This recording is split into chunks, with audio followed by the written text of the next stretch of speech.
India ব্লকের কংগ্রেস প্রার্থী আশিস সাহা ও ৭ রামনগরের উপনির্বাচনের প্রার্থী রতন দাসের সমর্থনে বর্ডার গোল চোখ করে মঙ্গলবার জনসভা করেন প্রাক্তন মুখ্যমন্ত্রী মানিক সরকার। সভায় উপস্থিত ছিলেন বিধায়ক সুদীপ রায় বর্মন, প্রার্থী আশিস কুমার সাহা, প্রাক্তন মন্ত্রী মানিক দে সহ আরও অনেকে।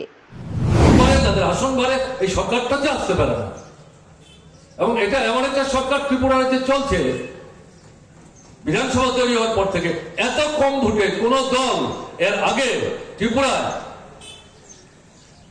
সরকার গঠন করে। তাহলে আমি কথাগুলি বলছি কেন আপনার নিজের যে শক্তি, করার যে ক্ষমতা, দেশের নির্বাচনে যেটা আপনি করে দেখিয়েছেন, এটা ভুলে যাচ্ছেন কেন? আত্মবিশ্বাসে বলি আমি, নিজের উপর বিশ্বাস রাখুন। সারা দেশে যে আওয়াজ উঠেছে, ত্রিপুরার মানুষ নিজের ভোট নিজে যদি ঠিক মতো দিতে পারেন, দেশের নির্বাচনে দিতে পারলেই তো অন্যরকম চেহারা দিতে পারতো। ত্রিপুরা মাথার পরেও আমি এই কথা বলছি, কাজে যেটা দেশের নির্বাচনে করতে পারলেন না, এটা পুষিয়ে নেওয়ার একটা সুযোগ আপনার সামনে এই লোকসভা নির্বাচনকে ভিত্তি করে উপস্থিত করেছে। এটাকে পুষানোর দায়িত্ব আপনাদের নিতে হবে। এক্ষেত্রে এই যে বিধানসভা কেন্দ্র,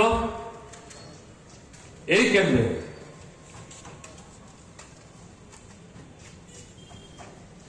রতন দাসকে কাজ তাড়াতাড়ি তারা করছেন না, আশিস সাহাকে হাত চিহ্নে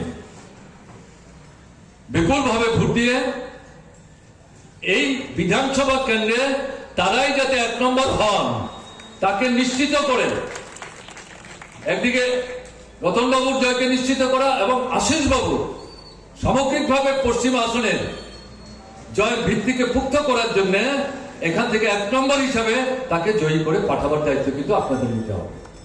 গুরু দায়িত্ব, এবং এটা সম্ভব, এটা অসম্ভব না। কেন সম্ভব?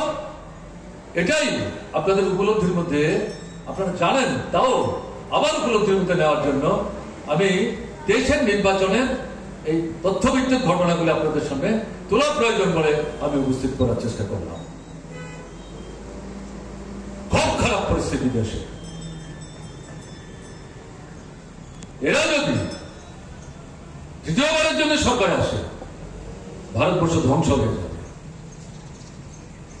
অর্থনৈতিক যে নীতি নিয়ে চলছে, জিনিসের দাম বাড়ছে, টাকার দাম কমছে, মুদ্রাস্ফীতি ঘটছে, মানুষের ক্রয় ক্ষমতা তলানিতে চলে যাচ্ছে, অর্থাহার, অনাহার মৃত্যু, সন্তান বিক্রি, আত্মহত্যা, কেউ ভলিবল খেয়ে আত্মহত্যা করছেন, কেউ ফাঁসির দড়িতে ঝুলে আত্মহত্যা করছেন, কাজের সন্ধানে বাইরে যাচ্ছেন, ওখানে মৃত্যুবরণ করছেন, মৃতদেহ বাড়িতে ফিরে আনতে পারছে না, ওখানেই সমাধিস্থ করতে হচ্ছে। এরকম একটা পরিস্থিতি তৈরি হচ্ছে। সারা ভারতবর্ষের অবস্থা কি? ১৪০ কোটি মানুষের দেশ ভারতবর্ষ।